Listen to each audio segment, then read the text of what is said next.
தமிழக கேரள எல்லையான வாளையார் சோதனை சாவடியில் ஆவணங்கள் சரிபார்ப்பில் ஏற்படும் காலதாமதத்தால் 5 கிலோமீட்டர் தூரத்திற்கு சரக்கு வாகனங்கள் காத்திருக்கின்றன.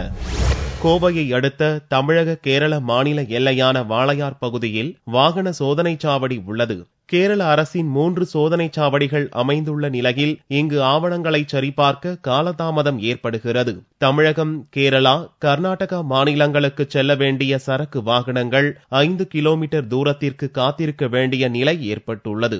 சமீபத்தில் இந்த சோதனை சாவடிகளில் முறைகேட்டில் ஈடுபட்ட 32 பணியாளர்களை பாலக்காடு கலெக்டர் பணியிடை நீக்கம் செய்தார். அவர்களுக்கு பதிலாக மாற்று பணியாளர்கள் இல்லாத நிலையில் இதுபோன்ற காலதாமதம் ஏற்படுகிறது. இந்த செக் போஸ்ட் எல்லா இடத்துலயுமே போயிட்டு வந்தோம். யூபி, மத்திய பிரதேச, காஷ்மீர் எல்லா இடத்துலயுமே போயிட்டு வந்தோம். ஆனா மெயின் இருக்கிற செக் போஸ்ட் இந்த ஒரு செக் போஸ்ட் தான் ரொம்ப பிரச்சனை பண்றாங்க. உங்களுடைய காரணம் தான். அவங்க ஒரு ரிசீவ்டு எடுத்து சலான் போடுறதுக்கு ஒரு கிட்டத்தட்ட 1 மணி நேரம் பண்றாங்க ஒரு வண்டிக்கு. அவங்க அதுல என்னதான் பண்றாங்க என்னன்னு தெரியல.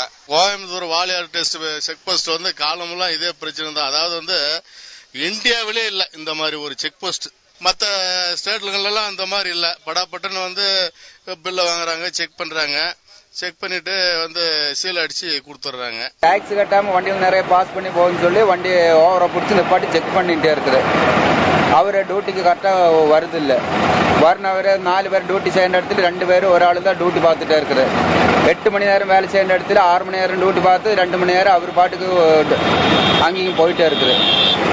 இதுதான் நாள் கணக்கில் காத்திருப்பதால் கால விரயம் மற்றும் பொருள் விரயம் ஏற்படுவதாக லாரி ஓட்டுநர்கள் கவலை தெரிவித்துள்ளனர்.